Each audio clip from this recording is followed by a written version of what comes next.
Begin by getting into a comfortable position, trusting what your body wants and needs from you. And when you're ready, softly close your eyes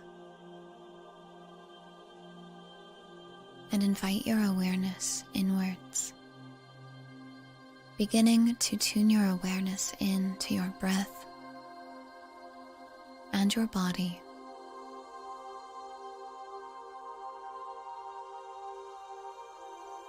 Perhaps noticing an awareness of the air around you and how your body moves the air while you breathe. As your belly expands, it pushes the air in front of it out.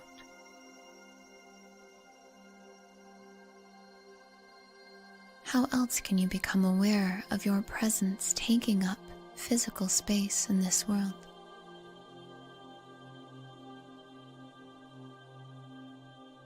Feel yourself in your body, letting the weight of gravity become extra prevalent in your awareness.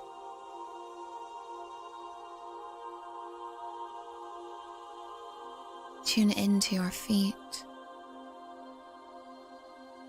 and imagine you are dropping an anchor out from the soles of your feet down to the core of the earth, where the anchor locks into place and holds you in tight.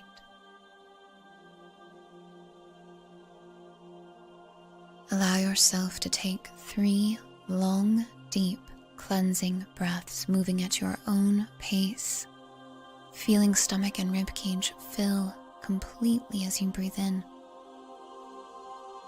and exhaling fully as you breathe out. If any thoughts come into this experience, that's perfectly okay. Just return your awareness to the guidance you're receiving and to your breath and body. And when you reach the 3rd deep exhalation, allow the breath to return to whatever pace feels best to you.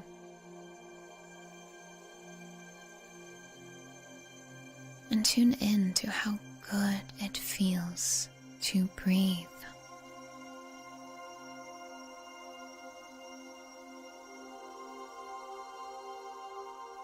If any thoughts enter into your experience, let that be okay, as you just shift your awareness back to your breath, giving the thoughts no time. And letting yourself off the hook if you do give a thought or two some time. When you notice that happening, unless it feels like a fresh and happy, inspired thought, then just return your awareness back to your breath, back to you and your body, tuning in to the points of contact between you and the surface on which you're resting.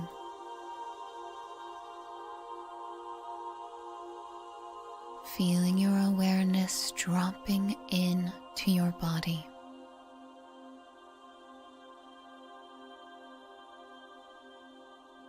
Affirming to yourself, I am here. I am present in my body. Take a big deep breath in, stomach and ribcage fully expanding, holding your breath when you reach the top. And whenever you're ready, exhale with a sigh. And at the bottom of that deep exhalation, as your breath returns to its regular pace, whatever that is for you, take your time as you slowly begin to roll your shoulders, wiggle fingers and toes, staying in your body, letting thoughts pass as you are just present in your body, as you open your eyes back to the world around you. With this softer, more gentle awareness.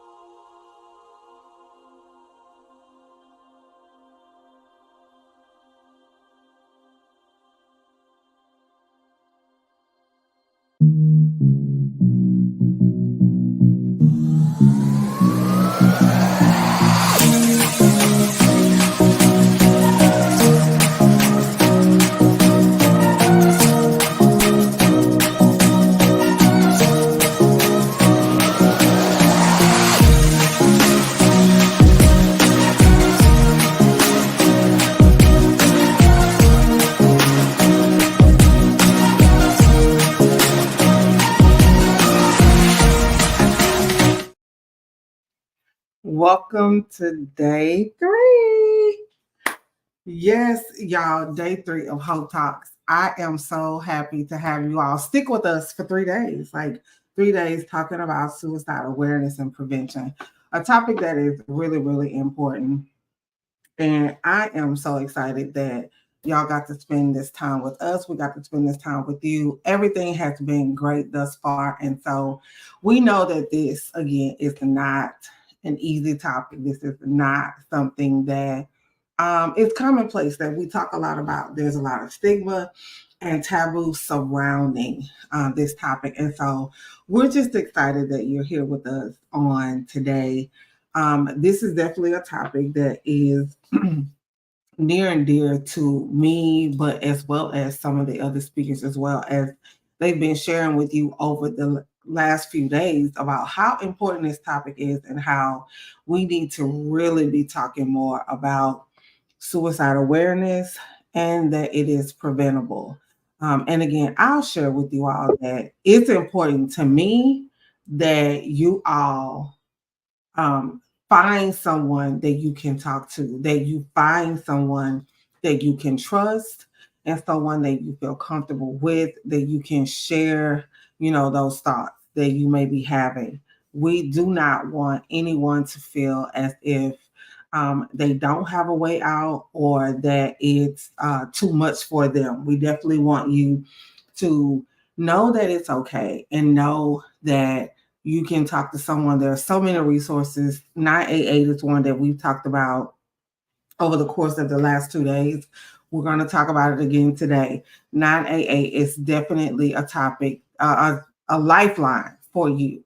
So sit tight. I want to show you a couple of videos from NAMI that are really good. Some of them were recorded during the pandemic when we really had a lot of people struggling with their mental health, but those videos still ring true on today.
And again, we want you to recognize that hope definitely starts with you and that there are people who are here to support you in this journey, in a battle, the struggle, whatever you call it, to be there for you if you need them. So we sit tight. We have one more video before our first guest comes up.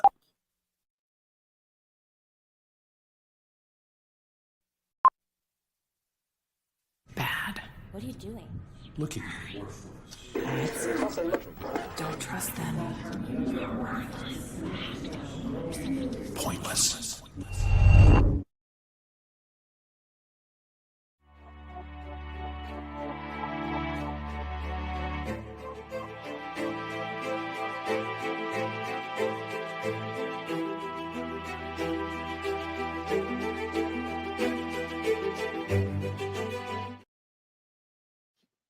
So I hope y'all enjoyed those videos, and just to know that there are resources out there for you. Every speaker that has been on this stage is also a resource for you. So do not feel like you are in this fight alone. Do not feel like there is no one here for you. We definitely want you to know that there are people who are here for you if you need to talk. We would rather listen to you talk than for you to not be around anymore. So tonight's going to be just as good. Now, tonight we bring everything home. We talk about how do we go from here. We've talked about suicide and the stigma and what it is. We even dive deep into some statistics around youth and workplace suicides, as well as we've had very personal stories about people who are struggling, who deal with suicidal ideation. And now today, we bring it all home. We give you the tips, the tools, how to build your support system, and how to tell people, ask people for help. So I'm excited about our first speaker and the conversation we are going to have about how do you build your support system when you have these ideations or even when you're in this struggle. So sit tight, she'll be right up.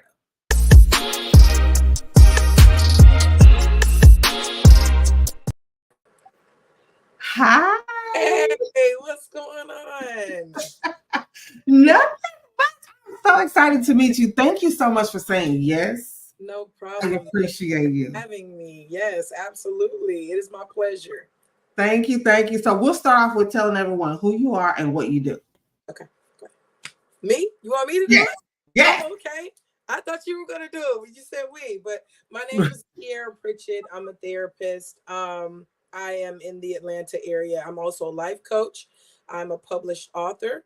I am a speaker. I go and get to tour the country speaking for women's conferences, just lunch and learns, anything of that nature, because I'm really passionate about this.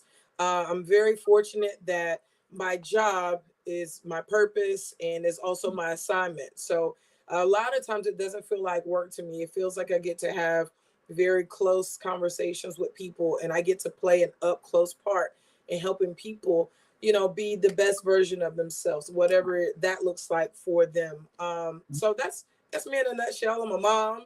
I have 4 babies, and I've been doing this for over 16 years, 15, 16 years now at this point. That's awesome. That's awesome. Thank you for the work that you do. I think a lot of times people don't realize just how much it is for you all that are in this space who also have to take care of their mental health and wellness as well.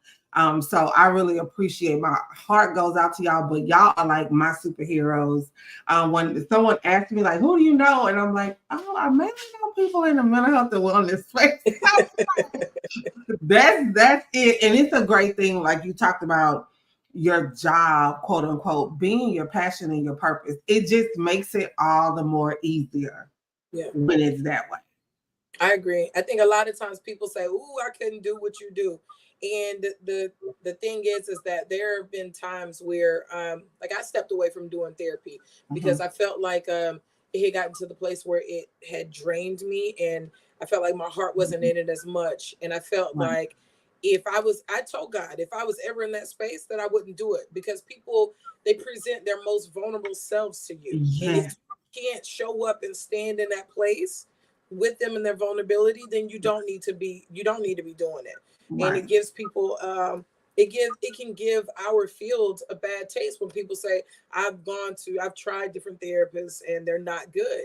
So I was like, if I'm ever in that space, I'll walk away. So when I walked away, I was doing assessments, and I was just the point of contact person for people to come in, and they would get their treatment plan done by me. And I would assess them with a biopsychosocial and then hand them off to a therapist. And so I've been fortunate enough to be back in the field doing therapy because I felt like it was time. And I had missed that space. And I'm very thankful. I don't believe in coincidences. And I'm thankful that on this last day, you had me come and talk about the what it looks like to have a good support system, because I have my own personal account of that. Because 6 years ago in September, this September will make 6 years, I had an interrupted attempt. And the person who interrupted my attempt was my best friend. And so and so just to give backstory, I'm doing therapy at that time. I'm seeing probably 35 clients a week. Sometimes it would teeter on the edge of like 40. And that was a lot, but I didn't care. I felt like a machine. I was helping people heal, but I didn't look at it from that perspective. I looked at it from the perspective I was healing people I was fixing marriages. And so here I was becoming emptied because I was pouring so much of myself. Right. And I wasn't leaving any time for self-care or any time for me. It was just like, I got to fix these people. I got to heal these people. And so I remember getting to the place where it just felt very draining. It felt like I said, I was pouring from an empty cup. And when you pour from an empty cup, a lot of people, if you've done hair before, you've gotten your hair done, think of that grease jar. You reach around for that last little bit. That last little bit. That's a great one. Yes. I'm scraping around for that last little bit because I'm like, they need it. They need it. Well, I wasn't thinking about what I needed. And so I remember, I'll never forget, it had gotten to that place in my depression. I didn't consider it depression. I just said I was tired. And even though I know this and I help people identify their symptoms, I was just like, I'm tired. I'm not sleeping well. And I'm not sleeping well because I got a lot of stuff on my mind. But that's fine. I got to get up and go. So the kids, I would get them off to school when they would get off to school. And when my husband would go to work, I would get in bed. And I'd lay in bed and I'd cry all day. And then when before the kids got home, I would get myself together. I'd do my makeup, put on clothes so they didn't know I was not going to work. And then I would go and get them. Hey, guys, you ready? You know, I was functioning with my I functioned. And so on that particular day, everyone left. I sent a goodbye message to my best friend and at that time, my husband. And I was just like, hey, I can't do it anymore. I'm tired. I failed. And I felt that I had failed as a mom. And he just texted back. He was like, you know, it's okay. We'll talk about it when we get home. And I didn't reply back. And then my best friend, I had told her, and then she started calling me, and I was irritated with her. Why are you calling me? This wasn't a cry for help. This was a goodbye. You know, calling. She called, I ignored her. She called again, I ignored her. My youngest daughter at that time, she was 1. She's 7 now. She was 1, and I had medications from my C-section. So I grabbed my pills and I put them by my bathroom door. They were on the top of my dresser. And I went to the kitchen and I got me a glass of water. And so I was like, I'm going to go take a shower because I want them to find me. I'm going to be in the bed. I want it to look like I'm sleeping. If the kids walked in before him, I wanted to look like Mommy was taking a nap. And so I go and take a shower. And I remember being in so much turmoil. And I was so angry. And I was just like, I remember feeling mad at God because you didn't hear me. I'm fixing all of these people. Why am I feeling like this? And so when I got out of the shower, then I felt this calm come over me. And I want to dispel a myth that, because it's my hope that there's someone watching tonight, someone streaming tonight, who maybe they were on the verge or they're on the brink, and that your conference has made them choose otherwise. But so many people have the misconception that you have kids, do it for your kids. Or if anyone were to follow me on social media, my kids are my world. Like, they are my everything. And so even with that, it wasn't about them. It wasn't about them. And it didn't make me feel like, oh, I'm a bad mom because I want to choose to do this. To me, it felt like I was doing this for them because my failure, my anxiousness, my depression was what would destroy them. I didn't see that the suicide could. I was like, living with depression, me being an anxious mom, these are the things that would destroy them. And so when I got out of the shower, I got dressed. Again, I was calm. I was like, my bed was made, and I was going to just unmake that one part, climb in, grab my pills. When I opened the door to get my pills and my water, my best friend was standing there. And I was so angry in that moment. Like, what are you doing here? Yeah, I gave you a key, but that's besides the point. Why are you here? Why are you here? Why are you here? I was mad. I was yelling. You know, like, we got into it. She listened. She heard me. I broke down. She held me, and she was like, "I'm not going to make you do it right now, but I'm not leaving until you flush these pills down the toilet. Like, I'm not, and I'm staying here until he gets here." from work. And so we sat there, we cried, we laughed.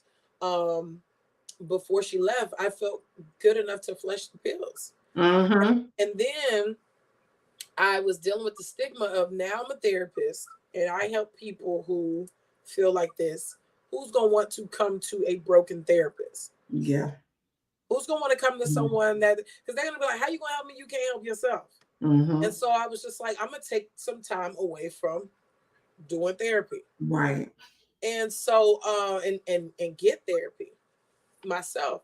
And so when you had asked, like, what are some of the issues with why people feel like they don't want to tell their support system, or it makes it difficult for a person of the support system, I think both of those were exhibited. I didn't want to feel like I was putting that on my best friend. Right. I feel like she had her own stuff. She Yep. had her own list of, problems or whatever. Life's for her too. Mm-hmm. I didn't want to then take my life and then add it on to her. Right. And then with support systems also, it's important to just be able to listen, show up in the space, and not tell the person all the reasons why they shouldn't. Mm-hmm. Allow them to vent to you why they were feeling like that in the first place. Exactly. We can't just automatically want to step in and say, I'm going to fix you. Let me help you. It's right. Just, hey, in what areas do you need fixing? What areas do you feel hurt? Do you feel broken? Before I place my assumptions on you and try to say that these are the areas that I feel like you need help in. Right. So needless to say, she showed up. I was angry in that moment, but I'm so glad she did. It has been, 6 years now going, this month to make 6 years. And so she has told me, we talked about it, that it was difficult for her because she didn't know what she was going to walk into. Yes. That part. She didn't know if it had already happened, what my method would be, or any of that. She said she just felt like she had to be there right away in that moment. Yeah.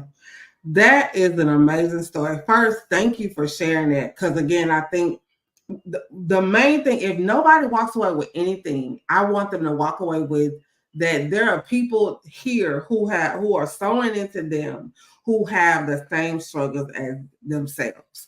So it doesn't look like anything. And I think for me, mine was literally 2 years ago.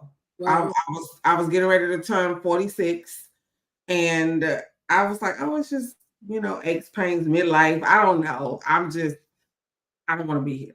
Like, I don't know what's going on. This is crazy. And had a network. I had already started this mental health advocacy like in 2020 during COVID.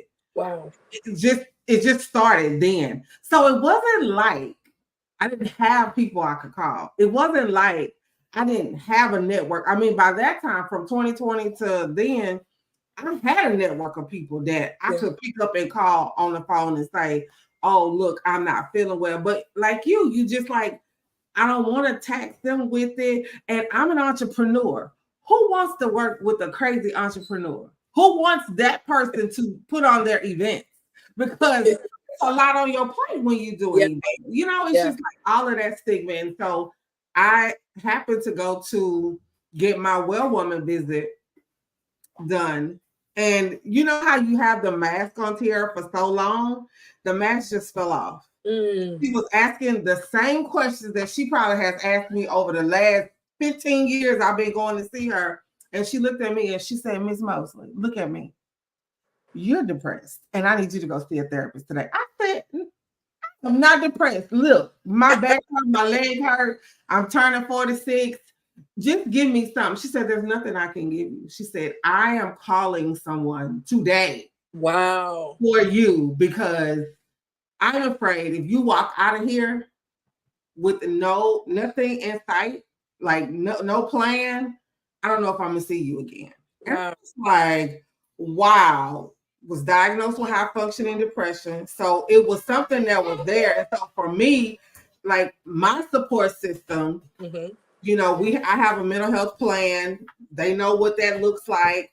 But they know if Tiffany's one of my people, like if she texts me and it's 2 days, ma'am, what's happening, because I have a responsibility to talk to my support system and say what's going on with me. How functioning, you don't know when to stop.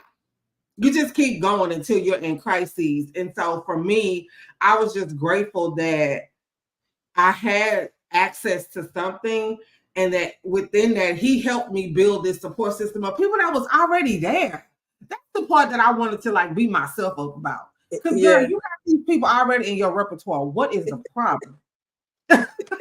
You doing events with them, you connecting them with other people, you know, but I think you brought up something really like integral, and I really want you to go just a little bit more into, you know, the effectiveness of your support system. Like, you have people, why are we not using these people, Tiara? Like, why not using them, but why are we not tapping into these people? Yeah, I think that even outside, so for the therapist, right, it's like back then I had the misconception that we are superheroes. Right. We help other people. So the same coping strategies that we're telling clients in sessions, the same toolkit we working on when we doing worksheets with client, or the same homework we're assigning to clients, we have the ability to assign it to ourselves. Right. So why are we not? Why is it not working for ourselves? So it's kind of like, why do I need to incorporate this support system, so to speak, when it starts here with me? Like, I am the source. And so that's where that pride has to get out of the way. Yep. Because you can be a support system to other people, but again, when you're lending your arms to everyone else, who is there holding you? Who is embracing you? Right. Because we've been trained in our society to where when we look out for other people, that's selfless, right? Yep. And that's what we should strive to do: be selfless. Uh-huh. And in turn, the flip side of that is if we look out for ourselves, we feel selfish.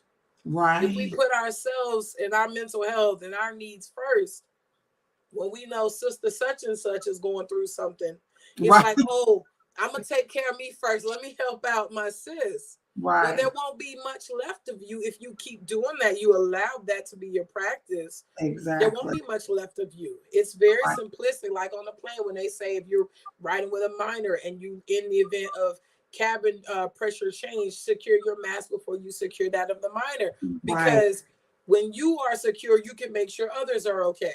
Exactly. So that's why that is important. That has to be the thought process and mentality going forward. And I think that for people who are not in the field, so maybe someone who's watching this and they don't reach out to their support systems, because mental health has this tricky way of making you feel like your problems are burdensome. And because they're heavy for you, you automatically assume they're going to be heavy for somebody else. Right. But you don't, because you got to think about it. You're not thinking clearly. It's heavy for you because you wake up with it and you go to sleep with it. And this with you every day, nonstop. Right. So that's taxing. Other people, they have their stuff, but if they love you, care for you, support you, they can carry some of yours too. Right. Exactly. So we don't want to be a burden. We don't want to be a burden to other people. And so it's easy to just put the mask on. Exactly. And act like they're not affecting us to the degree in which they are. Yeah. And they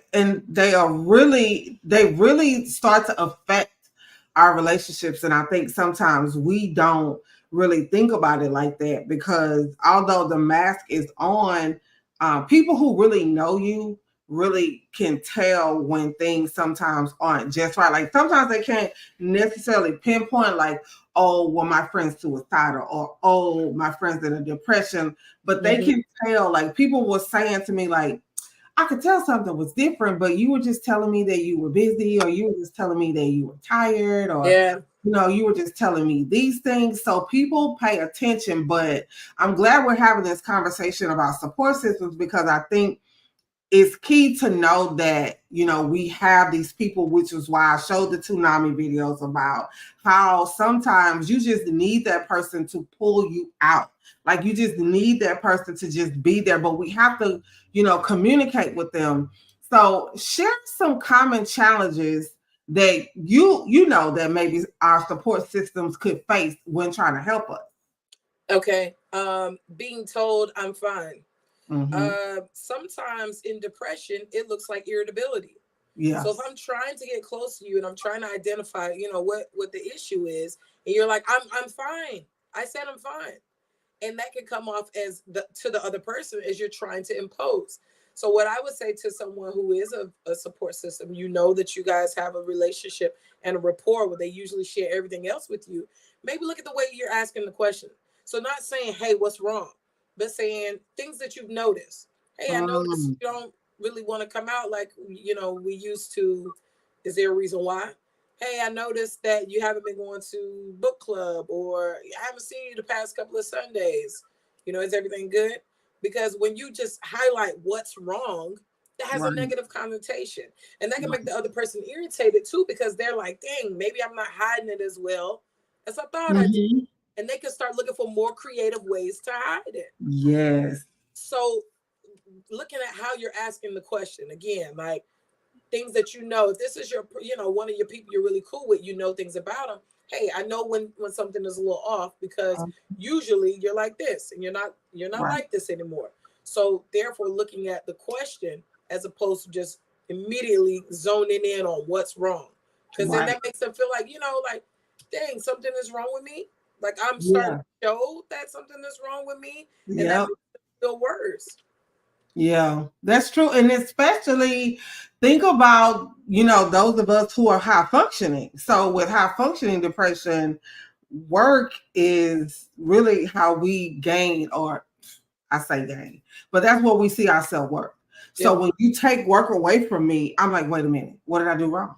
Like, did I not meet the needs? What are these things? So if someone asks me questions a certain way, then they're going to wheels turning like, Yeah. wait a minute, could they see is my mask showing? Like, is Exactly. the real me showing? Like, it's like all those things that show up. So I think sometimes people want to be supported here, but they don't know how. Yeah. Like they don't know the way to reach us because they haven't been taught those things, which is why I'm glad we have forums like this to talk about. Everybody over the past couple of days, just as you have done, have mentioned ways to show up.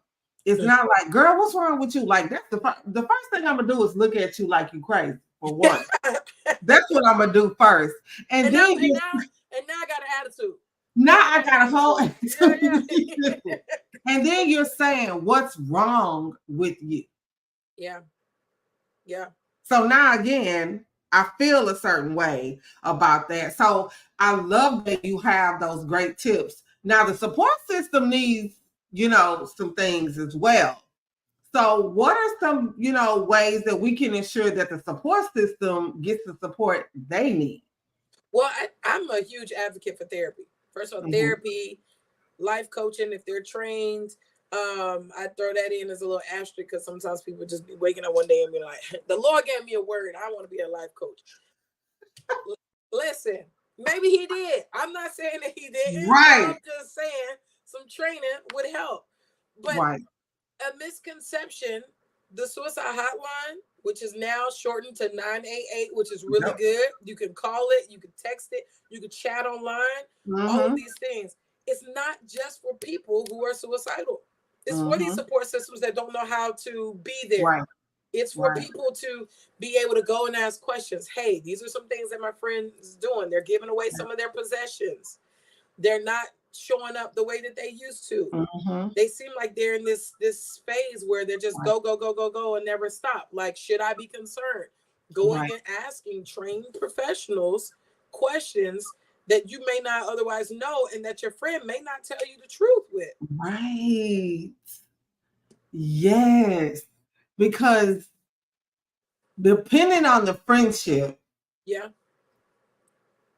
I might not tell you everything because you have this persona of me.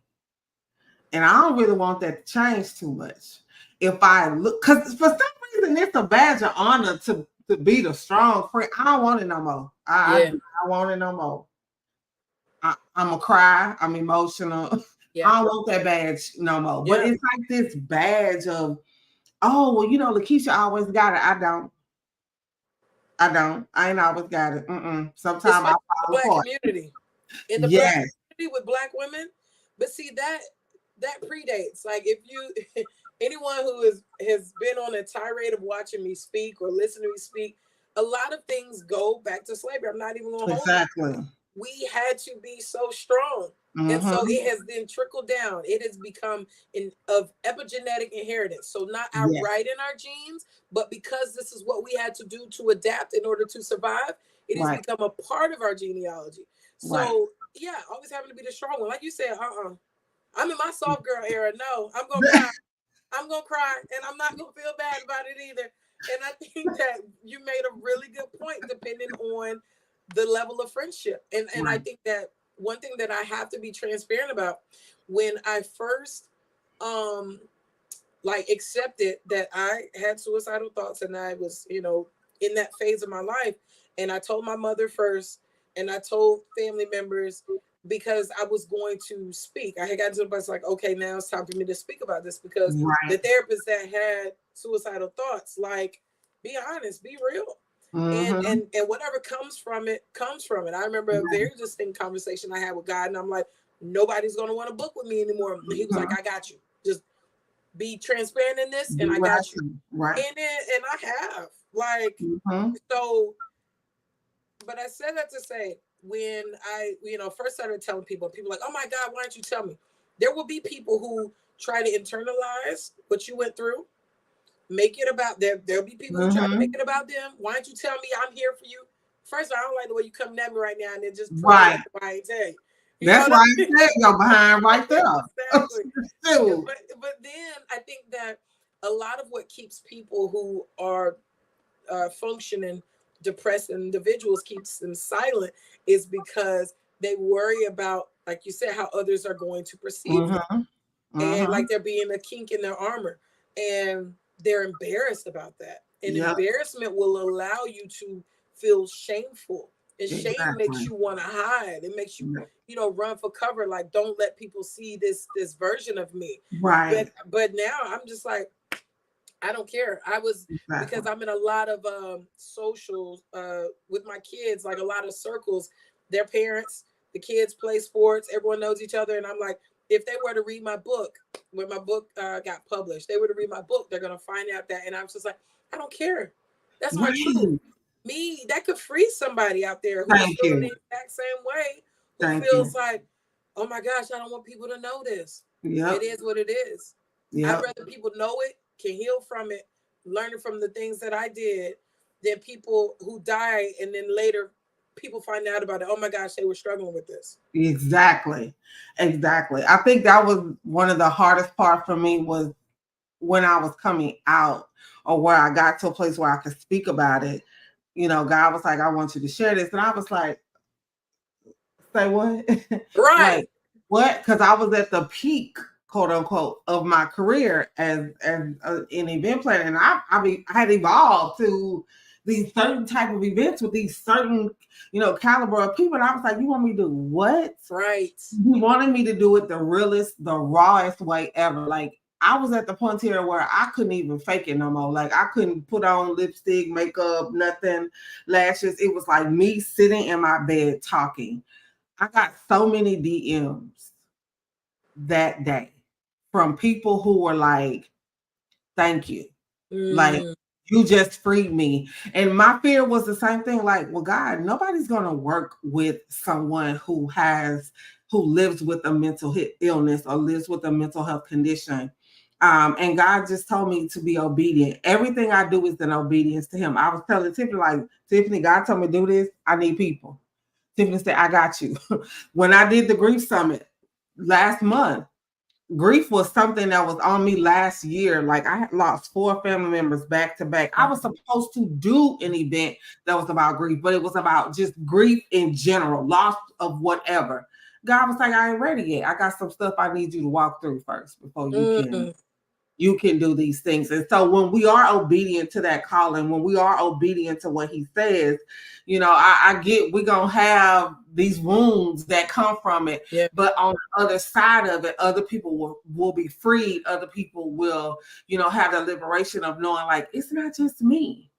It's not just me that's doing that. And so I think for me, that's, I did a video today that said, thank you for those who support and don't support. Even y'all that don't support, you still give me the fuel I need to keep doing what God has called me to do. I'm glad that I can create a safe space for Black women entrepreneurs who live with a mental health condition to say, I'm not okay. Yeah.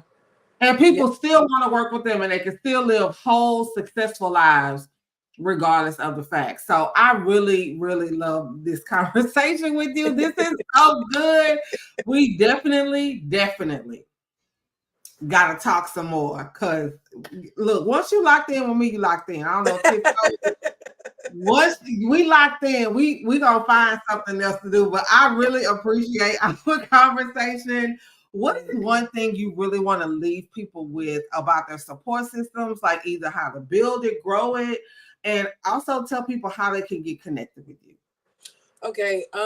One thing, and I thought about this from when I was feeling that way, and as it relates to my support system, a lot of times when you feel that you don't want to burden someone with the weight of your mental health, that there was some point in your life where there was someone who you entrusted something with, whether it was your love, whether it was, the depths of your pain, whatever, and they didn't show up. And so therefore you internalized that and then felt like every other big or catastrophic or chaotic or crisis type moment, that if you don't handle it yourself, it won't get handled. Yes. So there's where the work starts. I would champion everyone listening, watching, whatever, to start doing that work. Seek out therapists and find out where did that place come from? Because even with people that you're close with, you still feel like, can I give you this thing? And then you will make sure that it's okay. Because if I can't trust this with you, then I have to do it myself. But it becomes heavy for us. Yeah. Just because it's heavy for you doesn't mean that it's heavy for someone else. That's true. That's so true. I want y'all to walk away with that. Please. We would rather hear what you have to say. Yeah. Than to get a call or get a message that says that you died by suicide. Like, there's even an attempt. Yeah, for sure. Yeah, we would rather get that call. So thank you so much. Tell everybody how they can get connected with you. You can find me on my Instagram. It's Miss Pretty, and that's MRSPRITEE. That's on Instagram. Also, my website is allthingsfitwellness.org. That's for life coaching. That's for therapy. That's for my merchandise. And I also wrote a book. There it is right there. Oh, I can't even. Where's the camera? Let me see. Yeah, right there. There we go. Truth moment. We could all use some new habits. Yes. I had it before. It ain't. There we go. I don't know. But truth moment, we all can use some new habits. And I wrote it because it gives you 21 different terms that we all know, have heard of, things like that. And words like accountability. It gets you to look at them differently. It breaks them down from a mental health standpoint. I assign homework and there's a prayer at the end of each day. Just getting you, it says it takes 21 days to break a habit. It has to be 21 disciplined days to create new habits, because bad habit has a negative connotation. But be sure to look out. There's more literature coming out. I wrote a children's series teaching parents and kids and bedtime stories how to look at mental health terms like ADHD, oppositional defiance disorder, grief, and anxiety. So yes, please be in on the lookout and connect with me. Yes, I love it. I want to thank you again for this opportunity and just everything that you're doing for the community. When people are purposed in it, they're passionate about it, and I can absolutely tell that you are both in this field. So I appreciate that wholeheartedly. Thank you so much. So we definitely gonna stay connected. But again, I want to thank you for saying yes and being here tonight. Thank you. Bye, guys. Have a good night. Bye, guys. That was so good, y'all. Like, that's how you kick off. day 3. Okay, that's how we kick off day 3. That was so great. Great information. Just even from the heart, just sharing her story. And I want y'all to know that people really want to be here for us. We have to be able to let them in. And so Tiara gave us some really, really great information about our support systems. Like, we can't just assume it's heavy, because it may not be heavy for them. It may be just right for them, and it may be just what we need. So we are going to move right along. Our next segment is we're going to be talking about how to help someone in crises. Sometimes we don't know what that looks like. And so our next guest will talk to us about like what that looks like and how you can actually help them. So stay tuned. We'll be right back.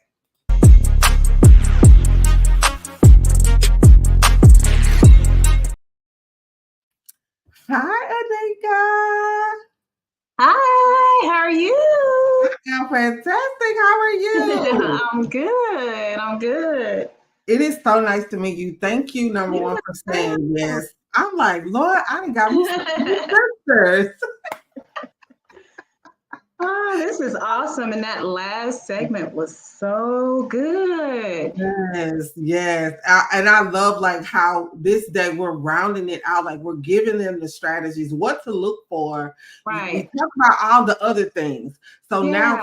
like, how do we bring this all home? And so your segment is really, really important, because I think sometimes people have this misconception of what crisis look like. As someone who struggles with high functioning depression, I could be in crisis right now. You wouldn't even know, you know. Yeah,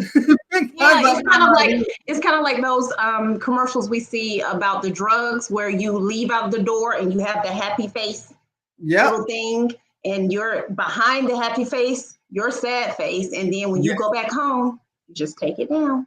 Just take it down, because that's where I can be myself. Exactly. Yeah. For lack of a better term. So yes, I can't wait to get into our conversation. But first, please tell us who you are and what you do. Okay, so my name is Anika Russell, and I am a licensed professional counselor.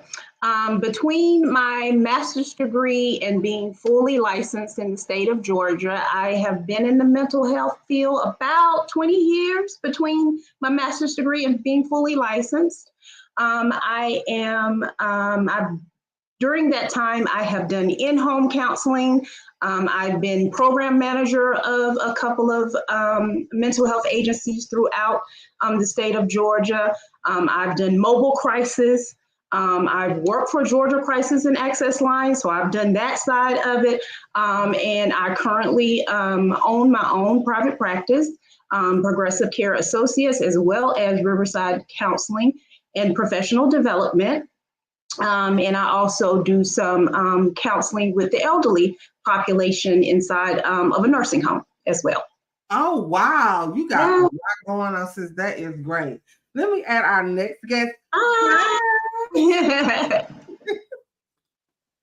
Hi. How are you? I'm good. That's good. Thank you for saying yes.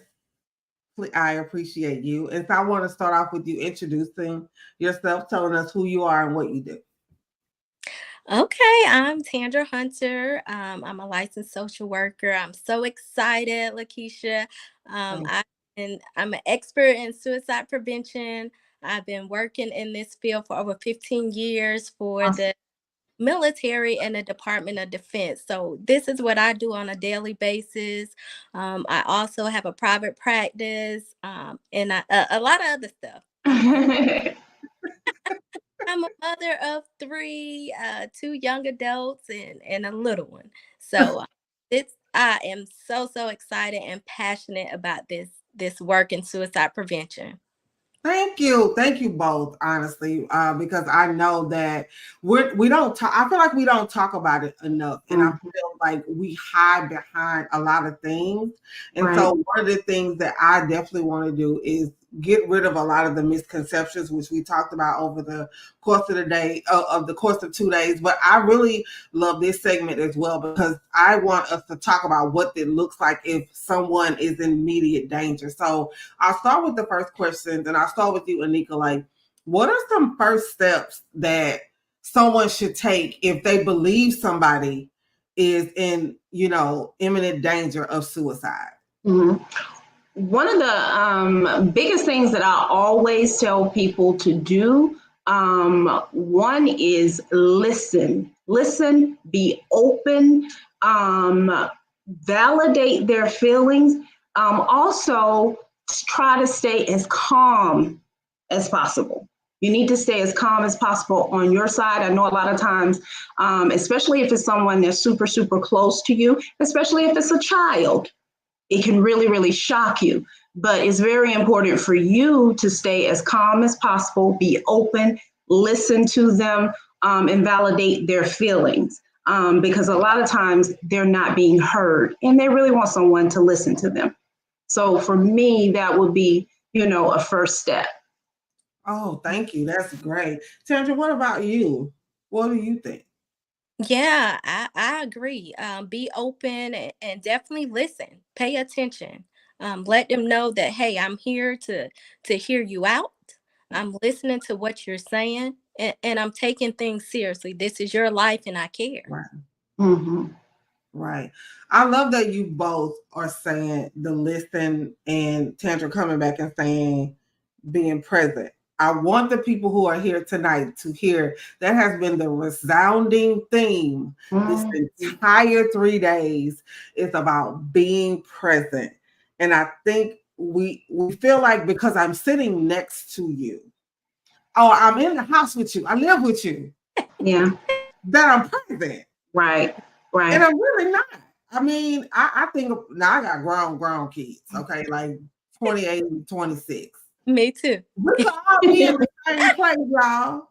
And they Right. weren't even paying attention to me. I didn't put my phone down. I'm like, okay, Right. family time. They on the phone, they watching TV. So they're not even present. Mm-hmm. When you think about it. So I am so glad that y'all are driving that point home too, about listening and about being present. Last night, Amber was on. She's in the school system, and Dr. Stephanie in the school systems. And we noticed that with youth, the rates are rising. She was giving statistics, and I was over here writing it down like, wait, what? Mm-hmm. Like, are you serious? And sometimes it's just that they need to listen. They need to be listened to. So let me ask y'all this. And Tandra, I'll start with you. What is a question? Like, what is a realistic question that we can ask that may not, that should, of course, shouldn't be offensive, but really may get someone to really open up and talk to us? Yeah, I always say, as we say in the military, is be direct. Be direct. When it comes to suicide and suicidal thoughts, you have to be direct and simply ask direct questions so you can get direct, clear answers. Yeah. I love that y'all said that. What about you, Anika? What's a question you think someone should ask? As Tendra said, that is going to be the number one question. Just ask straight out. Have you thought about suicide? Have you thought about killing yourself? Have you thought about hurting yourself in any type of way? Because a lot of times people think if you ask that question directly, oh, that's going to put it in their mind. No, it's not. No, it's not. You gotta be very direct. And going back to something that Tandra said with the first comment, being there also includes watching your body language in because a lot of times that can shift in any conversation. Body language is a part of communication, and you can communicate that you're not paying attention by. Yeah. And we do that type of stuff that will close off, and they will be looking at you like they don't even want to hear what I'm saying. Right. So doing those type of, so making sure that you really are paying attention, eye contact, being really, holding their hand if you can, doing those types of things to let them know that you really are paying attention to them. So with Right. communicating to them, making sure that you are everything, your body language is there with them, and Right. all of that. But yeah, back to the question, I completely agree with Tandra. That is going to be your most important question, is being very direct and asking them, have you thought about suicide? Have you thought about killing yourself? Have you thought about harming yourself in any kind of way? That's going to be very important, the very first question. Yes. I'm so glad, Lord, y'all are so good. Like, already, I'm loving this. Our next question is about how to communicate effectively. Anika, you just hit the nail on the head with our body posture and Yes. how we talk. Like, I was just in peer support training 2 weeks ago for that certification, and they were showing some videos. Of course, they show you like what to do, not to do. And some of the videos, I was like, somebody really asked, they was like, so you really thinking about killing yourself? And I'm like, who was that? Of course, being in this space for a little bit, I'm like, I would not dare say that. But It's just like, I don't think people realize the effectiveness of how they communicate. So you did share like body language, but really how important is our communication to someone who could be having those suicidal ideations? I think that is so important, because the words that we speak and the body language that we show to people can shut down the conversation before it even starts. It can let them know that they are important and that we are listening to them from the jump, right? It can let them know, okay, somebody is finally gonna listen to what I have to say. Right. And for some people, you may have to do a little bit more, but that may be what they need. And they might finally say, okay, this is the one person who's finally going to listen to me. But for some people, it may take just a little bit for them to say, okay, they're showing me the attention that I finally need. I can open up a little bit to this person. So it's very body language and verbal language is going to be very important. Right. I love that. Tandra, you are military. We know, the stance we get is that very serious, very stoic. Right. I mean, what is a way you feel like to communicate effectively, especially with our military personnel? Yes, because in the military, we always say we have to put up that front, that we're strong, we're ready for the fight. We always say that. So it's important to tell others, when you're helping someone in crisis, actively listen. Thoughtfully and not just listen, but active listening is important. And another thing, especially for us who have served or are still serving in the uniform, is empathy. You're a leader, but we need you to acknowledge and accept the feelings. Let the person know, the individual know, that's in crisis or that's thinking of suicide. I may not be able to understand exactly how you feel, but I do care and I want to help you. Exactly. When I say y'all are just the bomb, I am loving this. I love that you brought up the word empathy. I learned just recently, y'all, like in the peer training, actually, that in this space, sympathy is not what people need. That empathy is what people need. So I want y'all to expound on that just a little bit. I'll start with you, Tandra. Like, I know people like, oh, I sympathize with you, but literally our instructor was like, that is the worst thing that you can honestly say to somebody, Sandra. And a lot of people, they don't even realize it's a difference between sympathy and empathy.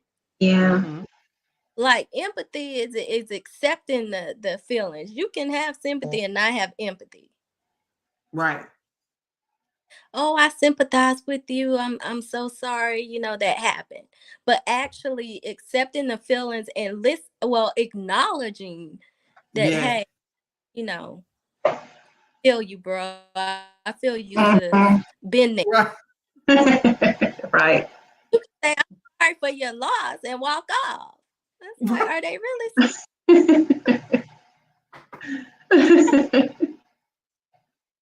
Yes, that's so true. Thank you for that. Anika, what's your take on that? Because those are two words that I think we don't talk about enough. Exactly.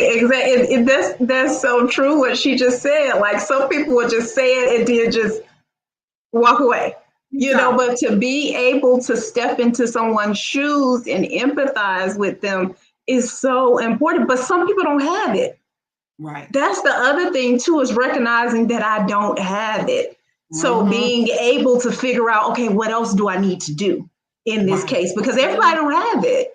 They don't. So figuring out what else do I need to do in this case so that I don't put my foot in my mouth. Exactly. Right? Because in these cases, sometimes people will put their foot in their mouths. And so being there to know that, okay, well, maybe I just do need to listen. Because I don't need to try to fix. I don't know how to empathize. Just let me just listen for a little while. Right. Because everybody don't have it. No. That's a great point right there alone. Because sometimes you just ain't built for it, baby. Yeah, because I've worked with a couple of clients over the years, and I'm like, dude, I can't teach it. I'm sorry. No. Yeah, like you just don't have that. You don't have it. You don't have it. No. You don't have it. And we're not here to beat up on people who may not have it. We're just saying, don't say nothing. Like just yeah. And in these cases, you can say the wrong thing. So you got to be very, very careful, right? Because you can shut someone down. And it's like, you don't want to shut them down in these very sensitive cases. Right. Yeah. Right. Oh my gosh, y'all, this is so good. This is really, really good. What do you feel like, what do you feel like are some things we can do to like support someone who is like after they've done the crisis intervention, because I know that there are steps to that, and y'all can speak briefly on that too. But how do we support them, after there's been an intervention of an attempt or, something like that? And I'll start with you, Anika. So after that, my biggest thing is always being there as a support system. Always holding their hand when you can be there. Having a not just one person, at least two people, because that one person may not always be available, right? Okay. So definitely getting with a good therapist, but always being there for them when you can, knowing what your skill set is, as a friend, because I might not be the friend that has this particular thing for you, but this friend may be the friend that has this for you. Know what you have, and that's okay. That's not a bad thing, right? So being there for them when you can be there for them, doing what you can do for them, but also the person who is suicidal, getting the skills that they need from their therapist is going to be very important, right? Being very, very honest with their therapist is going to be important. And so that they can bring those things back to you that they've learned, because your whole circle is going to need to be in on this plan so that they can then know these are the things that I need to incorporate. It's kind of like with school, everybody's in on the individualized plan so that we're doing what we need to do at school. Then when you come home from school, mom and dad are doing what we need to do so that everybody's in on it. So it's the same thing with your tribe, I like to call it. Yes. You're doing what you need to do in therapy. You let us know what's going on. Then we all of us, the whole circle's working, the whole tribe's working together to make sure that you are your best healthy self. Right. Yes. Thank you. Thank you, Tandra. Yeah, you're a spot on, Anika. I'm just gonna tackle onto what you said about the community. And that all can play a role in reducing the statistics of those who we've lost by suicide. One cost, one too many. Yes. But we all have a role to in saving lives. Just checking in shows that that you care and that you have their back. Yep. Yeah, that's so true. Thank y'all so much for that. I love that you both talk about the community because I think I will admit for me, high functioning, I was diagnosed with high functioning depression, and it's very isolating. It's very because you feel like nobody understands, and they just like, oh girl, you just work hard. Listen, I got to. I feel like I have to, but it's so isolating. So the community is very integral. And I'll say when I got the therapist that I have now, which I've been with him for about maybe 3-4 years since I've been diagnosed, is the accountability piece. Mm-hmm. About the plan and bringing it back to the community. The first thing he said to me was, so we worked out this plan. Now you have to communicate. And I was like, I got to do what? Oh, I'm not going to tell him all that. I'm not going to do all that. That's not their business. But then, he broke down to me how important it was. And it has been life-saving for me because even in times when I don't recognize that I'm either going into crises or I am in crises, that tribe knows. Right. They can tell that if, like I said, if Tiffany texts me and I don't text her back in 2 days, she's going to pick up this phone. She might catch a flight. I don't know. One or the other. Other people in my tribe, Tyra, Dr. Van, if I'm not responding in a certain way, they're going to do what's next on the plan because I have a responsibility to say, oh, y'all, wait, I'm just super busy. Like I got this going on at work, but I got this going on in the business. So I may not can text you back. We have a responsibility to communicate that to our tribe because otherwise, why are they there? You know what I'm saying? Like, we have to take some ownership in our well-being and the success of our mental health so that this tribe and this community can best serve us. Because they don't know unless you tell them. Right. Mm-hmm. They have no idea unless we tell them. So that was really great information that y'all shared. So we'll end this with, what are some resources that you feel like should be on hand during a crisis intervention? Tandra, I'll start with you. If you can name some resources and then tell everybody how they can get connected with you. Oh, of course. I know you've mentioned it several times, Lakeisha, and others. 988. I'm so excited. I know it took a while for 988. It's three numbers. 3 numbers, a simple dial to 988. I think it's a great resource. If you're a veteran, they have the veteran crisis line. So those are my 2 go-to resources that you can dial and just immediately talk with someone. Of course, always keep your therapist or a counselor by your side. Clinician is so important to help you down this road of this thing we call life. Definitely. Tell everyone how they can get connected with you. You can reach me on IG at TanTanHunt. And my website is Center for Stress Management.com. Yes, thank you. Anika, what would you say? Okay, so in addition to those ones that Tandra mentioned, you can text hello to 741-741. And then for Spanish speaking people, there is 888-628-9454. Of course, you can always go to the emergency room if you need to. And then I know here in the state of Georgia, you can go to Bridgeview Institute and directly, and they have a licensed clinician that will do an assessment to determine if you need intensive outpatient or if you need inpatient. And then you can also go to Peachford. And then also Emory University has intensive outpatient as well in the state of Georgia. You can check your state for people that are on from different states. I'm sure they probably have different psychiatric hospitals that also have where you can just walk into as well. Yes. Okay. And one thing that I just wanted to piggyback on from your last speaker, Tiara, who was very awesome. One thing that I always like to speak, especially to Black women about the strong Black woman, we have to redefine the strong Black woman, because it is okay to be the strong Black woman.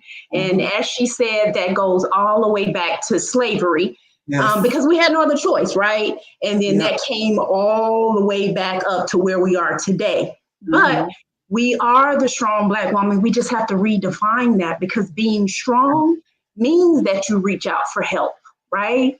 Being strong means that you cry when you need to cry, right? Being strong means that we reach out to our friends when we need help. All of those things do define strong. It's no longer the definition that we got to carry the weight of the world on our shoulders without asking for help. We have to redefine that and be okay with being the strong Black woman. It's up to us to redefine that, though, right? Okay? Yes. So I want us to start looking at that and redefining that and being okay with that. But it's up to us. Right. Right? Thank you for sharing it. Yes. I talk to my Black clients about that all the time, because that's important for us to do that and to start redefining that, because we are strong Black women. Yeah. But we have to stop looking at it as that old strong Black woman, because it was never supposed to be that anyway. Exactly. Right? Exactly. Okay. Exactly. All right. Yeah.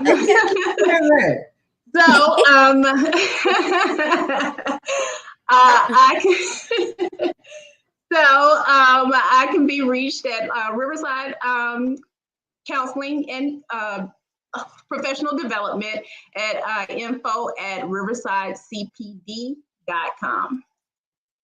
Thank y'all ladies so much. This has been like so amazing. Y'all stuck with me as well. Tiff should have told y'all. I let y'all. So we definitely will be connected. Yes. And doing more things. I can tell that y'all are very passionate about this, not just because you're in the field, but it's just, I can just tell y'all really, really love this. So thank y'all both for being here. Thank you so much. This information is much needed. Thank you. Thank you. Well, thanks again, ladies. I appreciate y'all. Thank you. Right.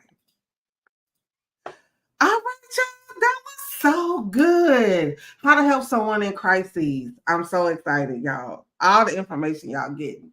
So, again, my girl Vaughn about to come up, and she has some. These prompts have been amazing. Again, if you do not have a journal, she has journals for you. Okay? Y'all need to tap into that. And then after that, we have our last segment, but it is so good too. It is how to support those affected by suicide. We definitely want y'all to walk away with the resources you need. So, Vaughn, let me bring my girl up. Hey, how about this? Thank you again for doing this. These prompts have been so great. So, take it away, sis. Great. All right. As we enter our final journaling session together, let's take a moment to acknowledge the importance of connection, both with ourselves and those around us. Tonight, we'll explore how we build and maintain strong support systems, how we can show up for someone in crisis, and how practicing gratitude can deepen our sense of purpose and belonging.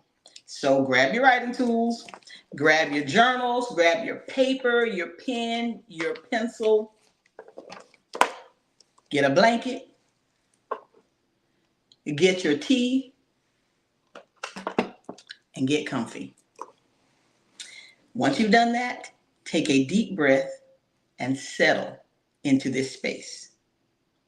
Let your thoughts flow freely as we reflect on what it means to give and receive support, and how gratitude can transform our relationships. First prompt. Reflect on a person who supported you by simply being present without words or advice. How did their quiet presence bring you comfort? And what does this teach you about the power of nonverbal support? I'll repeat. Reflect on a person who supported you by simply being present without words or advice. How did their quiet presence bring you comfort? And what does this teach you about the power of nonverbal support? I'll give you 30 seconds to write that down.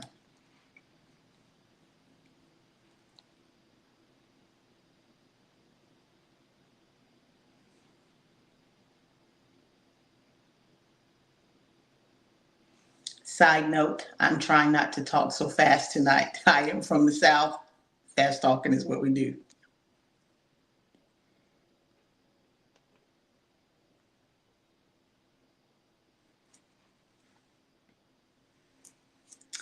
Next, reflect on the people in your life who make you feel truly seen and understood. How have their actions or presence anchored you during moments of hardship? Again, reflect on the people in your life who make you feel truly seen and understood. How have their actions or presence anchored you during moments of hardship?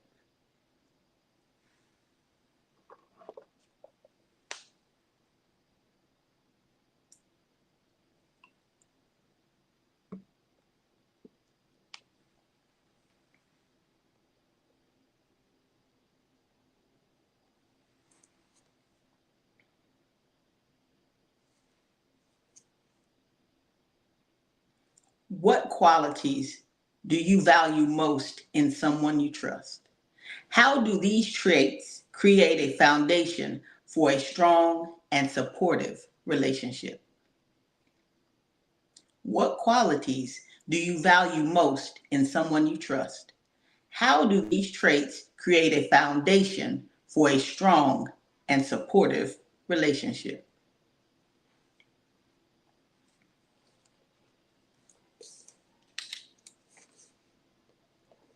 I'm writing too.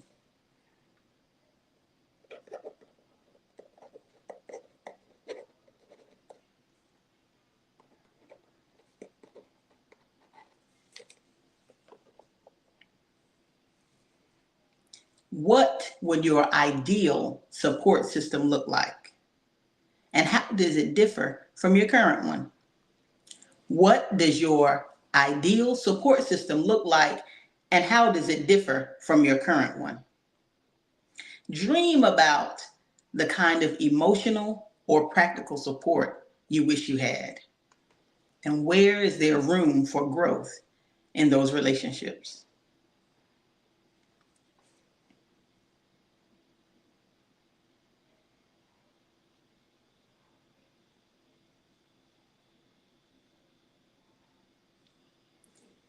If your internal support system had a voice, what would it say to you right now? What advice, reassurances, or challenges would they offer? If your internal support system had a voice, what would it say to you right now?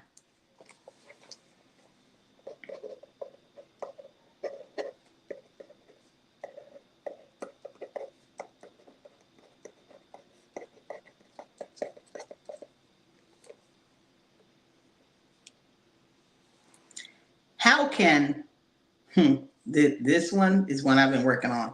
How can you balance giving support to others while ensuring your own needs are met? How can you balance giving support to others while ensuring your own needs are met?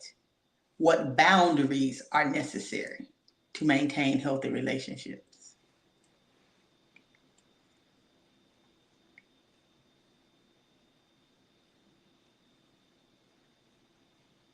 As you write, if you have a thought that you would like to drop in the comment, you're more than welcome. Go ahead.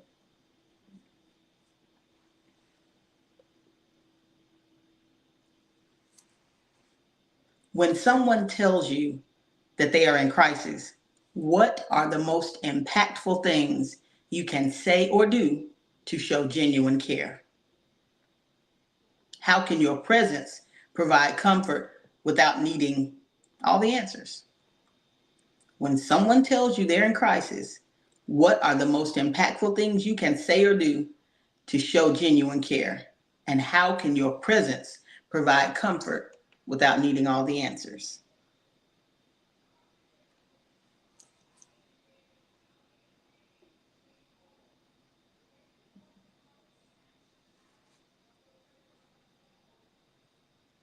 I hope the wheels are turning. I hope the pen is on the paper and you're writing. We're going to switch gears from support system to gratitude. Reflect on a recent challenge you faced. What aspects of your resilience are you most grateful for? And how have they changed the way you view yourself and your ability to grow? Reflect on a recent challenge you faced. What aspects of resilience are you most grateful for? And how have they changed the way you view yourself and your ability to grow?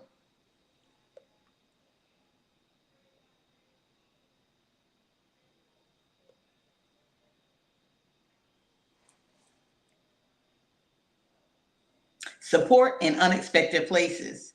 Consider a time when someone you didn't expect to rely on stepped in to help you. How did this surprise shift your perspective on community? And what are you thankful for in that experience?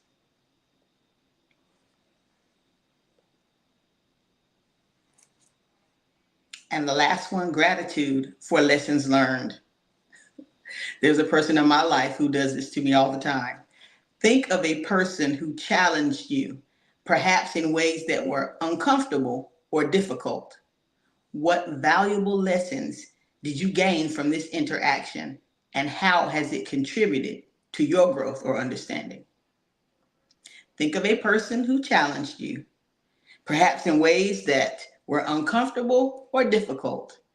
What valuable lessons did you gain from this interaction, and how has it contributed to your growth or understanding? I'll give you about 30 seconds on that one.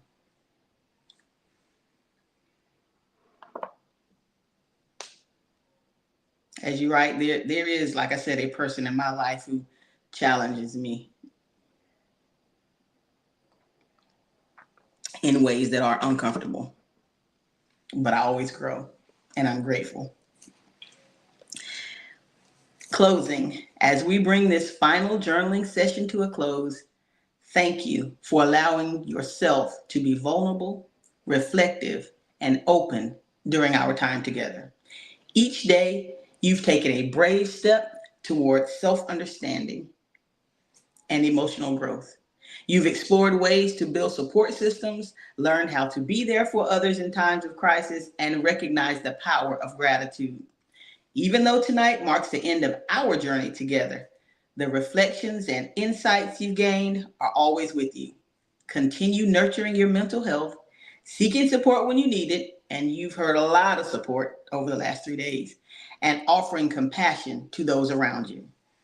Though I won't be back tomorrow, your ability to reflect, grow, support yourself and others will always be there. Remember, the strength you found in these sessions is something you can carry with you every day.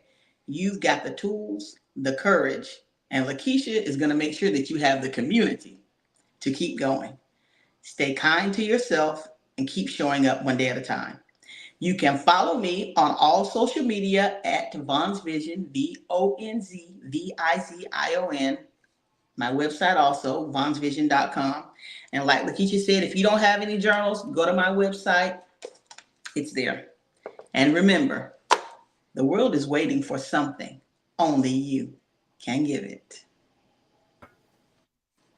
Thank you, Von, so much again for saying yes, but giving these really great prompts. Like, they are amazing. I definitely want them to make sure they tap into the information that you have to get connected with you. These prompts are so thought-provoking and very timely in what we need. So thank you so much for saying yes for 3 days, being a part of this.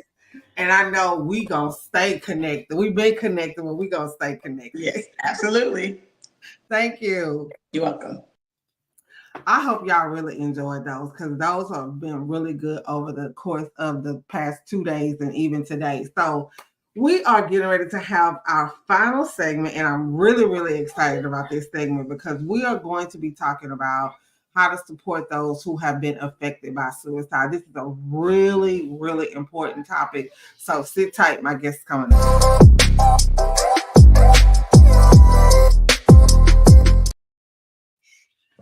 Hey, Kashana, did I say that right? Yes, ma'am. Hi, how are you?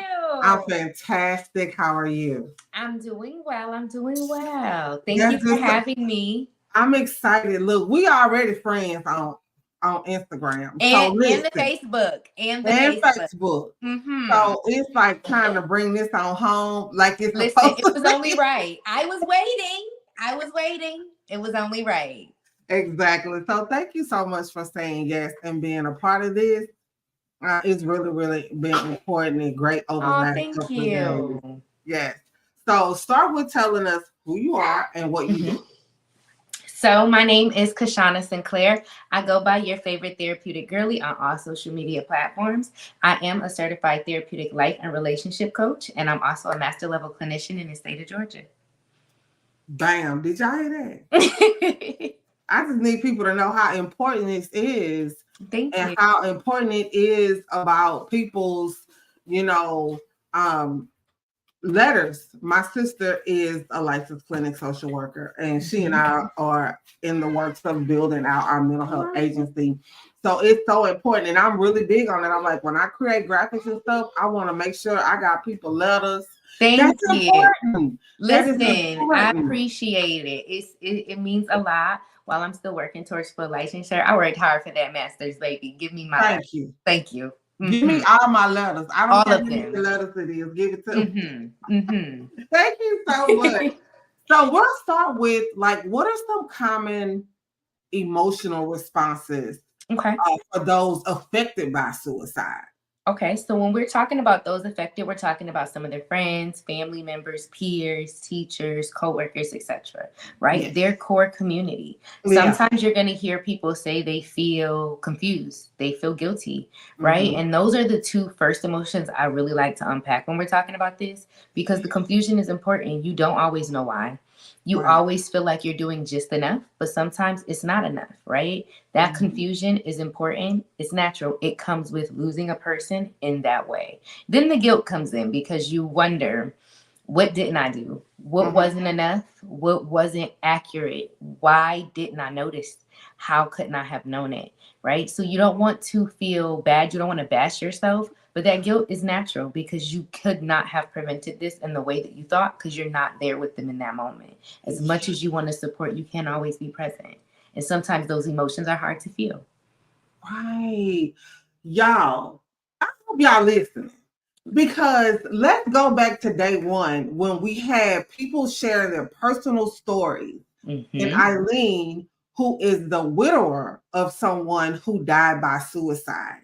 And she talked about the emotions. She said, Kashana, anger was one because although maybe there were footprints of what could have happened, she was mad.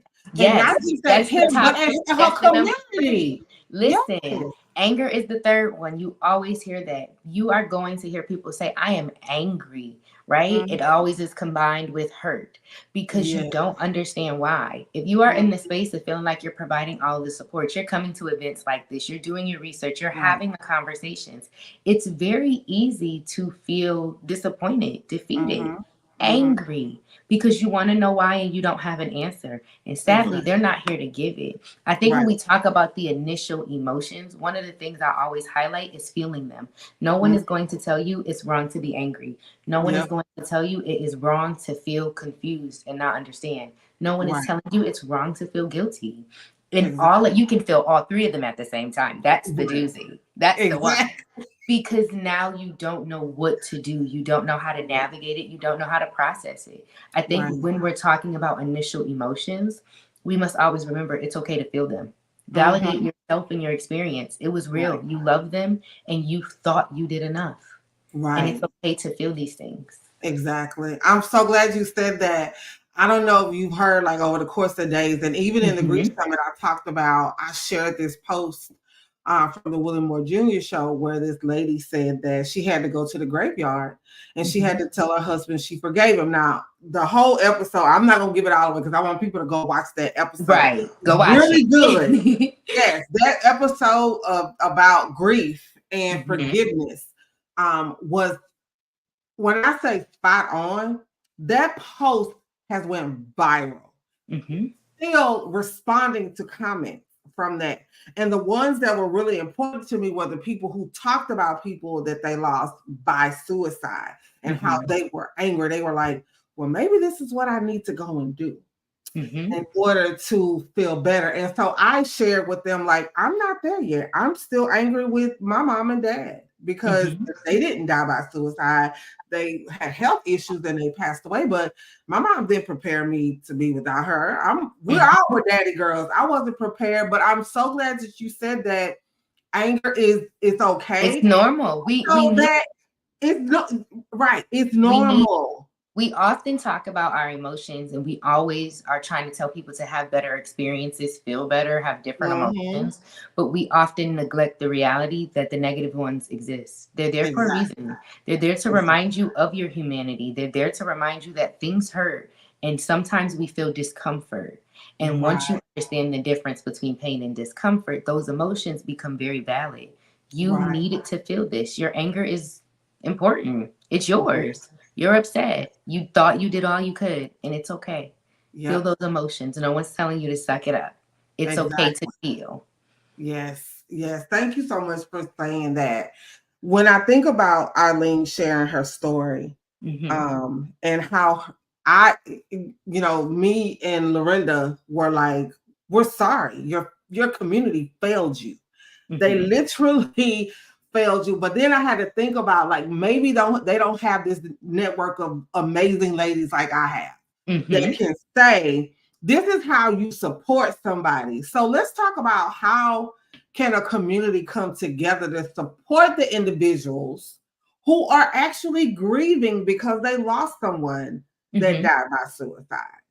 So I think when we're talking about community, it's important to identify there's different kinds, right? Yes. So we got our larger communities, your centers, your neighborhoods, schools, jobs, etc. Then you got your small communities, that tight-knit circle, family, friends, etc. And then everybody got their little circle. And that's who you go to automatically all the time. I think when we understand the difference of communities, all of the things that you can find in those communities are the same. Communities have to be aware. Go to events like this, educate yourself, have conversations, talk about it, engage in support groups so you are in a space where you're like, okay, this is something I suffer with because now this person did this and they're not here anymore and I can't have conversations. Talk about the frustration, talk about it. The communities can also engage in providing different supports. So engaging in different support groups. A lot of communities in local cities, like here in Georgia, I know we have one. We have a support group for those who have survived it. We also have a support group for students who die in terms of the biggest thing that just happened here in Georgia. Yes. And it's paired with a lot of the suicide stuff. And I think it's important to understand support groups aren't going to always be that one issue, but you can always find one that's just about you. And then I think the last thing communities can do is talk about it. We keep a lot of things behind closed doors and they need to be open. And they need to be open. It is not the time or the season to keep certain things to ourselves. You're not the only person affected by it. You're not the only person struggling. And when the person made the very heavy decision with whatever they felt was on their chest, that doesn't mean you weren't considered. Your feelings matter. Talk about them. Keeping them to yourself is not going to get you anywhere. I think communities need to talk, have open, safe spaces, and be there just to support. Yes. First of all, let me just say, my girl is on it.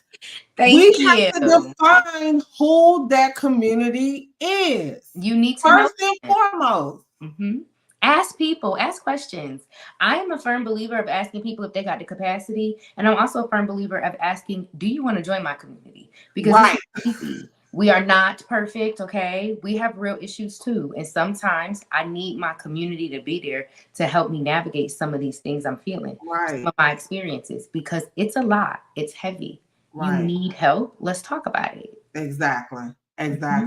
When we talk about capacity, I think, people really don't understand how very key that word is when you talk about your community and who they are. So like for me, when I think about community, I think about my tribe, because I am not going to just share everything with everybody. So my tribe is very defined, but we have this thing where if I share something with someone in the tribe, they have the right and they have the space, the safe space to say, you know what, Keisha, today I do not have the capacity for whatever it may be. I know then to go to the next person in my tribe, or I can see how I can support them with the skill set that I have at that moment. Yes. I think when we're talking about communities, one of the things we don't talk about enough is the concept of being used, right? No one wants to be used. We don't like the term. But when you're considering another person's capacity, understand you're also considering, can you use them for what you need? And can you give it back? A lot of times communities seem safe, but that's because on the outside it looks safe. When you dig deeper, they should be able to give and receive. It needs to be a joint exchange. If I understand that I might need to get something off my chest and you might not have the capacity, let me ask you what's wrong with you. Because I might have the capacity to give you a little bit of something. If it's just the support, if it's just the tip, I got the capacity. But we don't always do that, right? Especially when we're talking about grief, when we're talking about touchy subjects like suicide. You're not going to see people openly ready to have that conversation and say, ooh. Or you're going to see, on the other hand, people not wanting to be honest about their capacities. The worst thing you can do when you're a person in someone's community who is either affected by or experiencing this, be honest. Because if you are not in a space to give them that capacity and then you mislead them, you misguide them, or you flat out don't provide the support they're looking for, you're only hurting them. Exactly. It makes it worse. And it taints your relationships. Yes. Because now they don't feel you're as safe because they're expecting you to be honest. So if I'm asking, do you have the capacity? Tell me the truth. Do not sugarcoat it. Because I need to know that once you say yes and I open up those doors, we're ready to do this together. And if you can't say it's okay, I understand. We can go to a professional. We can seek other support in our circle, or we can see how we can help you and then circle back to me. Exactly. So that's a great segue into my next question about what role does this support, this community play in this healing process that whether we like it or not, it starts to happen. And it happens intertwined with grieving. The role is important. It's a big one. I think we have to understand communities play a vital role no matter what. And if you are a person who's been affected by it, you have to understand your community is the next best thing outside of your professionals. Like outside of your professionals, the next best thing is your support, is your community, because that role is so important. They know you. They can see you. They can say, wait, hey, I see you. You need to be seen in this moment. What do you need? How can I help? How can I give you what you're asking for? That role is important. And I think we don't highlight it enough because we want to put it all on the professionals, right? But like you can only see a professional twice a week, 3 depending on the need. Okay. But you're not going to get that immediate 3 o'clock in the morning. I know my girl be up because she a night owl like I am kind of support. You won't. So you need to utilize your supports. Understand that role is so big. And when you are stepping into that, and I think we all do it, we all naturally are support to somebody, whether we know it or not. We have to have that conversation on how important that role is because it's subjective. It looks different to everybody. That's true. But it's still very important. That's true. Thank you for sharing it. And I mean, it's well said, because I think a lot of times we want to be so politically correct when we talk about these things. But no, we need the raw truth about how we should or can or would show up in certain situations, and we're not doing that enough. No, We are. we're not talking about it. We're not opening up safe spaces. Yep. We're very much judgmental of ourselves. Yes. Nobody wants to be the person who need their support system all the time. Nobody wants to be the person who needs to lean on their community. But when grief is the topic, whether intended, violent, or whatever, we need it. Lean on them. Yes. Lean on them in their roles. Yes. I have a friend who's also a client. She actually was a part of my grief summit. She has a nonprofit where she supports families who have had babies stillborn. She is herself someone.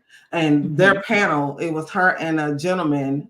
He supports dads who have suffered with a stillbirth. And so one day she and I were talking, and I said, it just feels like I'm always going through some shit. Like, it just feels like, and I said, and it's days like that. Yeah, like I was like, oh my gosh.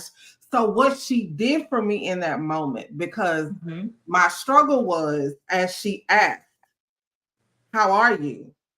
But she could tell by the conversations that we were having via text, like, oh, this something's going on. And I said, it's always something. And she said, you know, I feel like that too. She said, now the shifts, she said, either they are shifts or they're shit. Oh, we got to compartmentalize it somewhere. She said, now the shifts we tend to like. I like those the best. She said, because I can control them. I know what I can handle. I know what's outside of my control, and then I just keep it pushing. Shit, not so much. She said, but what can I do? I just got to let it out, get up, wipe, and keep it moving. She don't know what she did for our friendship that day. Number one, she let me know that it was okay to always feel that I was in some type of trauma, crises, or something, and that it was okay.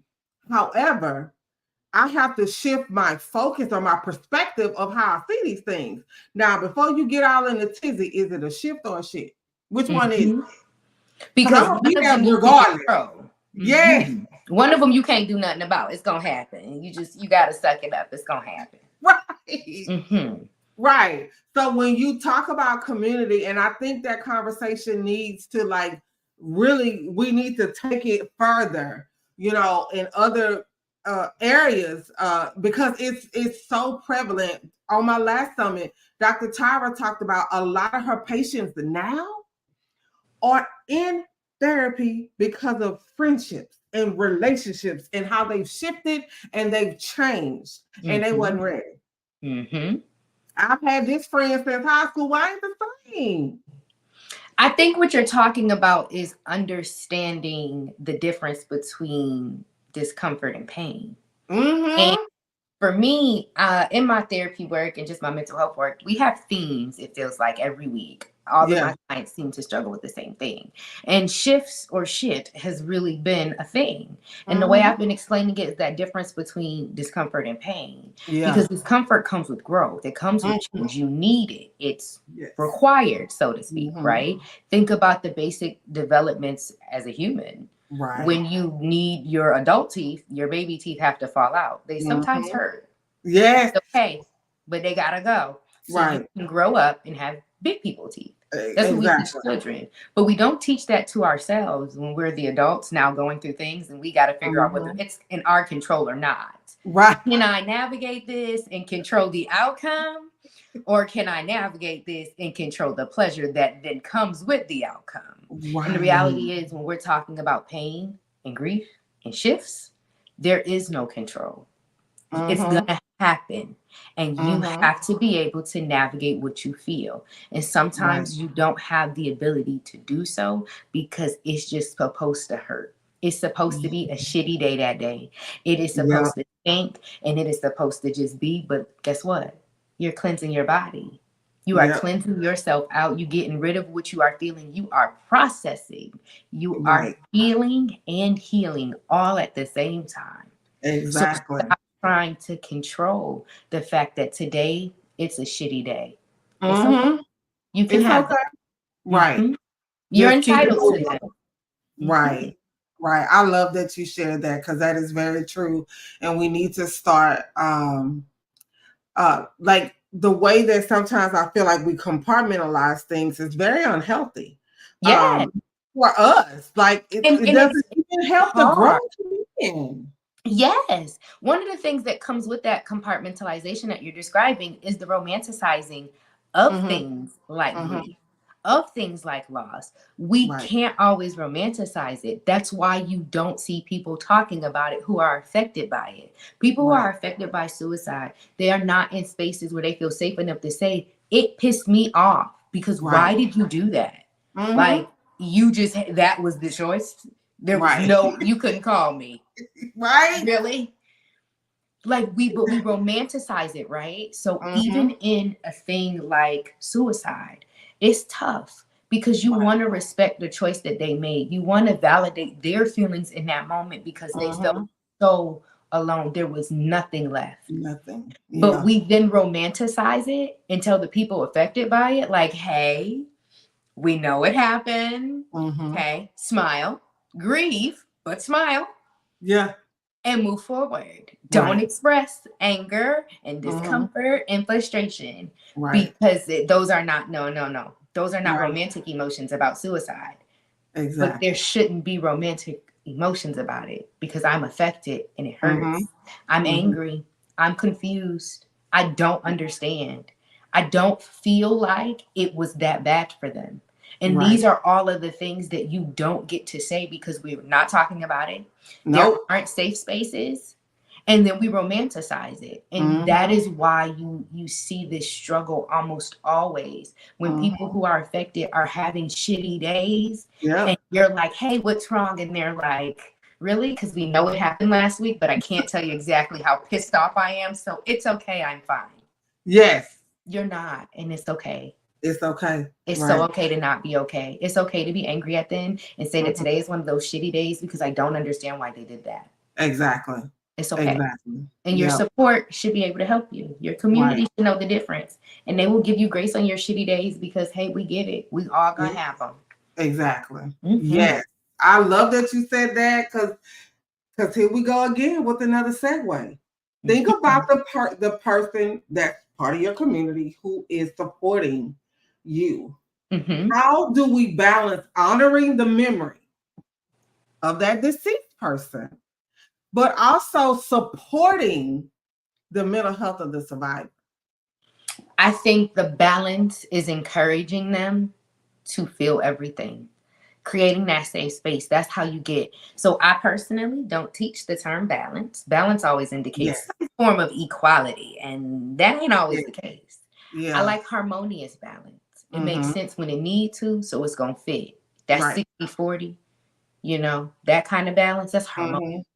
And I think once you can figure out that, you start by understanding, hey, they're about to tell me how angry they are. And it's going to sound like they're really talking bad about the dead, which we know in our society you don't do. You don't do. But that's what this going to sound like. I need to support them in that. And by just simply providing the safe space, because you want to honor them, honor the people who have made that decision, honor that they literally felt isolated and there was nothing left. They had no more grit, no more drive, no more ambition, motivation, joy, or happiness to look forward to. Accept that. Let's validate it. We understand. Right. But now I'm still here and I'm feeling like I gave that grit, motivation, ambition, safe space, a shoulder, lessons, ears, all of it. Right. You did. So now let's talk about your mental health. So you don't end up in that space. And what we often see is this romanticizing of it's okay to feel grief, but it's not okay to feel anger, confusion, frustration. No, those are okay too. You then have to say in this safe space, talk bad about them. It's okay. As a clinician, one of the favorite things I love to do with my clients who are battling grief and they're losing is I have them hold the dead accountable. Yes. Because just because they're not here anymore doesn't mean it okays what happened. Just Mm-hmm. because they died by suicide doesn't mean that that day when you asked them if they were okay and they told you sure, doesn't mean that you were wrong for not crying if that's the third time you cried that day. Mm-hmm. Right? We got to now talk about and accept they knew the choice that day. Right. Right. It's okay. You couldn't have changed their mind. Mm-hmm. Right? Taking back the accountability to say I was in control of the fact that I tried. Yes. And not getting wrapped up in the fact that they failed your expectation, Mm-hmm. which was to lean on you and use you in that way that day. Right. Because just because we have these relationships and we have great supports doesn't mean they're always equally yoked. And so you maintain the mental health of the person by allowing them to do what society is telling them is literally wrong. Right. Let them grieve. Let them talk bad. Let them be angry because their feelings are not wrong. They too need to be validated. And when it's all said and done, you both can now sit and remember the person we're talking about. Right. Remember that we did these things and we showed up and we showed out. Yep. But they were ready to go. They made their choice. They felt there was nothing. We could have given them the money they needed. We could have given them the house they needed. It wouldn't have changed the fact that they didn't feel it was enough. Right. They didn't feel enough. Exactly. You can't make someone else feel their own sense of worth. Create those safe spaces so people can still feel and we don't lose another person because they felt like no one understood what I was feeling. Yes. Yes. Oh, thank you so much for saying that. I love that you said that. I can recall one session because I literally had to go to grief counseling. After, well, my parents have been deceased for about 8-9 years. But last year I lost 4 members back to back. It was just every time I looked up, I was just like, okay, God, wait, I ain't gonna have nobody left. Like, I mean, I don't know what you're doing in this season. And so I wound up actually having to go to grief counseling. And one of the sessions, my grief counselor was like, "You're mad." And I'm like, I don't know. You know how you just like, don't play it off. Let's talk about it. And he was like, you know, how did your mother die? And, you know, I was sharing and he said, and what about that makes you angry? And I said, I'm not angry at her. I mean, she was an alcoholic, you know, and but she couldn't stop drinking. And before you know it, it was just out. And I was like, damn, girl, like, that's why you so stopped up because you weren't given the space, you know, like you weren't in a position to say like, I feel like there were choices that could have been made that were not made. And I feel like just because they're not here, we should still hold them accountable. And I should voice what I saw. And that's okay. I think the part that we don't talk about enough is how that's okay. Right? Everything is, when we're talking about grief and loss, right? Romanticize. Remember their memories, the great things, their story, right? And in society, suicide is something that's violent. So it's almost the same equivalent as like a person who is murdered. We can't talk about it like that. Don't remember the bad stuff they were struggling with that led to this decision. Let's just talk about what we remember are good. Yeah. But when you do that, and what I challenge a lot of my clients who are struggling with grief is, when you do that, especially when it's suicide, are you honoring the dead person's real feelings? Because everything you remember as positive, they literally can probably tell you 3 negative things about that experience. That one thing. So when we romanticize the very negative narrative that they are no longer here for, are we doing them a service? Right. No, you're not. And what I teach my clients all the time, when we're talking about grief, no matter how they are no longer here, hold them accountable in this space. Because as a child, you couldn't. As an adult, you couldn't because they were a stubborn adult. Right. As a peer, you couldn't. As a friend, you couldn't. Let's hold them accountable here so you can address the feelings you have. Following what you feel was nothing more than support. Exactly. It's okay. Take accountability for what you feel you did, and then let's process. Right. It's okay. Right. Exactly. Thank you for that. Thank you. Now, as we wrap up our session, what I really enjoyed this conversation. Like, Thank this you. is an amazing conversation, one that is not had, especially in the Black community. No. It is not had, and I need us to get out of this stuff. Like, I need us to move Black forward people die by with stuff. suicide too. We don't talk about it enough. Yes. Black people die by suicide. We deserve to talk about it. We Yes. feel what other humans feel. Just because exterior we might be treated different, we might be represented differently, doesn't change the fact that we feel the same things. Right, exactly. That's so true. So I'm glad that we were able to have this conversation. As the last question, what are some resources that are available, you know, to people who have lost someone due to suicide? So 988 is the greatest thing ever. I know we've been talking about it the last 3 days. When they created it as a mental health professional, baby, it changed my life. 988, very easy. 988. Okay. You just text them. If you are a person who is affected because someone else just died, it's okay. They have supports for you. All of the suicide prevention websites, so National Suicide, the AFCS, all that kind of stuff, there are support pages directly for you. They offer support groups. They have grief counseling, all of the different things you need. Texting 988 is great as well because they will immediately send you to the correct department with the correct qualified professional to help you in that moment. Right. The other thing is support groups. All of your local emergency rooms, hospitals, etc., mental health facilities, those kind of things, they offer support groups. Just ask about them. They don't broadcast them a lot, but they're there. Right. And doing your just typical research. We all sit on social media every day anyway. There's Facebook groups, there's different social media platforms, different circles, different Discord groups, whatever you prefer to be social nowadays. It's there and it's present. Utilize it.